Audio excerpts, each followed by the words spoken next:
Para esta materia de psicodiagnóstico les voy a hablar de los fundamentos teóricos de las pruebas psicológicas. Vamos a analizar conceptos generales de las pruebas, como son la validez y la confiabilidad, así como aspectos básicos de las pruebas proyectivas, como son la proyección y la distorsión. Bien, debemos recordar que una prueba psicológica es un instrumento de medición.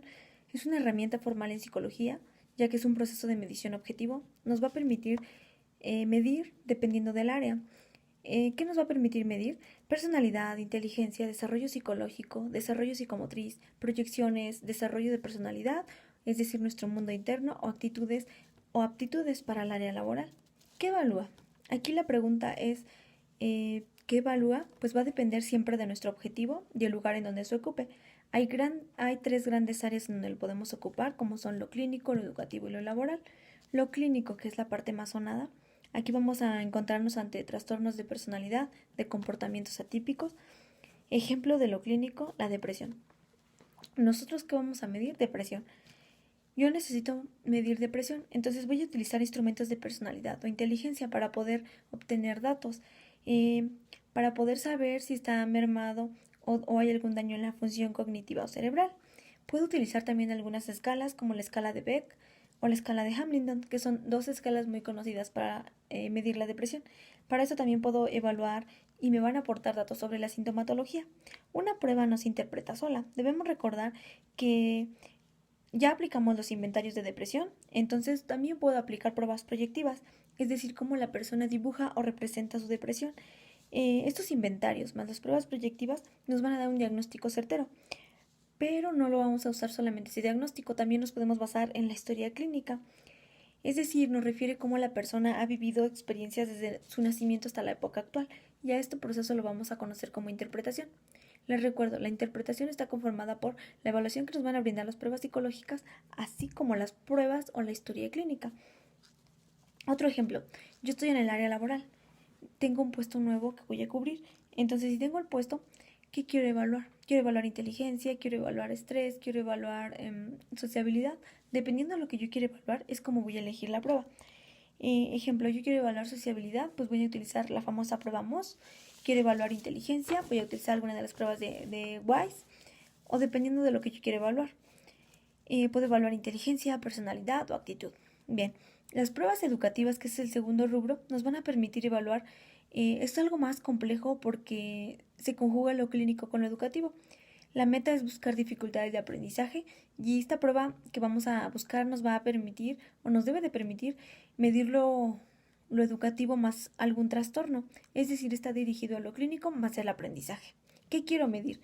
En base a lo que yo quiero medir voy a seleccionar mis pruebas. Por lo regular, los tests se clasifican en tres grandes áreas. El de inteligencia, que se aplica en todos los campos, clínico, laboral y educativo, el neurológico, que también se aplica en todos los campos, y el de desarrollo. En este sentido, la prueba de inteligencia nos va a permitir evaluar la capacidad resolutiva. En este caso, vamos a encontrarnos con las escalas de Wechsler, que nos va a permitir evaluar la inteligencia en la parte verbal y no verbal. En este sentido, nos vamos a encontrar con tres versiones. En primera, la edad preescolar, escolar y edad adulta, que es WIPSI, WISE y WISC. También nos vamos a encontrar con otras pruebas como Raven, Dominos o Beta 3. La escala de Wechsler es la más importante porque nos permite evaluar, como vuelvo a repetir, la parte verbal y la no verbal. También nos vamos a encontrar con las pruebas neurológicas. Las pruebas neurológicas nos van a servir para conocer si existe o no lesión o daños o dificultades en la ejecución. Ejemplo, como medir el retraso mental, si la edad física corresponde a la edad mental. Ejemplo, hay personas que tienen 30 años y se comportan en una edad de una persona de 8 años. En la parte neuropsicológica nos va a permitir evaluar la madurez o la maduración neurológica. Y la tercer tipo de pruebas son las pruebas de desarrollo. La primera es la prueba de inteligencia, la segunda es la prueba neurológica y la tercera es la prueba de desarrollo. La prueba de desarrollo nos va a permitir saber cómo la persona se encuentra con la edad actual, que contrastada con la edad con la que tiene. Aquí podemos encontrar pruebas interesantes como la prueba Binder. Mediante dibujos vamos a observar y le decimos a la persona, tienes que copiar el dibujo tal cual está y vamos a observar las copias de los dibujos, es decir, si el trazo permite identificar la edad de la población con la que se hace la estandarización. En este caso, si la edad cronológica coincide con la edad con la que se está ejecutando. En el segundo rubro de pruebas nos vamos a encontrar las pruebas de personalidad. Las pruebas de personalidad por lo regular vienen acompañadas de un manual. Al venir acompañadas de un manual nos encontramos ante pruebas estandarizadas o pruebas objetivas. Las pruebas de personalidad se van a dividir en dos tipos, las objetivas y las subjetivas. Las objetivas se consideran las más importantes ya que son estandarizadas y tienen instrumentos confiables y tienen validez y confiabilidad. Los cuestionarios por lo regular vienen para llenarse en opción múltiple y nos permiten medir la personalidad de una forma precisa, como el inventario multifacético de personalidad de Minnesota. Lleva de 1 a 2 horas porque es un inventario muy largo y muy complejo. Es una prueba formal que da percentiles y nos permite graficar. Al permitirnos graficar o al darnos percentiles, ya nos encontramos ante una prueba objetiva. En contraparte nos encontramos las pruebas subjetivas. Estas pruebas no nos van a dar percentiles, no nos van a dar gráficas, sino nos van a dar herramientas para obtener datos o datos que podamos graficar o que nos puedan agrupar en algún rubro. Las pruebas subjetivas se considera que tienen una confiabilidad menor.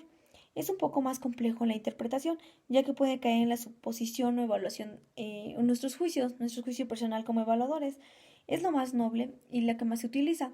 La más común es la de lápiz y papel. Tenemos consignas como dibujo una persona, dibujo un animal, dibujo una persona con un arma o son las más comunes que nos vamos a encontrar en la parte laboral. Este tipo de pruebas proyectivas se dividen en varias áreas. Una de ellas son las aperceptivas. A la persona se le muestra un estímulo o una imagen como la prueba de Rothschild o la famosa prueba de TAT. La persona se le pide que nos diga qué es lo que ve a partir de esas imágenes. Con recursos inconscientes o experiencias de vida. Se interpreta la prueba, se interpreta el lenguaje, se interpretan los movimientos y necesita de una observación y de atención. Otro tipo de clasificación de las pruebas proyectivas es la asociación dirigida a las palabras. Este tipo de asociación es libre. Se le da estímulos verbales. Dime lo primero que se te ocurre. O frases incompletas. Mi mamá es cuando yo era niño y se le pide a la persona que complete. También nos encontramos en las pruebas proyectivas las pruebas de juego o interpretación. Aquí se encuentran los sociogramas, son más lúdicos o ludoterapia. Se le da a la persona un estímulo y que represente una situación. Ejemplo, los títeres. Se le dan de 7 o 8 títeres a un niño y se le dice, escoge a tu familia. El niño dice, a mí no me gusta estar en mi casa. Con estos muñecos representa, o dime por qué no te gusta estar en tu casa. Entonces el niño inicia a jugar y se hace una proyección por medio de representaciones. El objetivo de las pruebas objetivas sí se puede mentir. Ejemplo, si le dice a la persona, ¿tú robas? Opción A sí, opción B no. La persona va a decir, no, no lo robo. Entonces ahí sí se puede mentir. Y en las pruebas proyectivas pues es muy difícil engañar o manipular. ¿Por qué? Porque la persona no va a... Es muy difícil que haga un trazo falso. Es muy difícil que engañe y aparte es más nutritiva porque podemos obtener más datos. La meta no es enfocarnos en la prueba objetiva o en la prueba subjetiva, sino utilizar ambas. ¿Por qué? Porque si utilizamos ambas podemos integrarlos en una batería y nos va a servir para contrastar los resultados. Los resultados que obtuvimos en la prueba objetiva son iguales a los que obtuvimos en la prueba subjetiva y nos va a permitir tener un buen seguimiento evaluativo.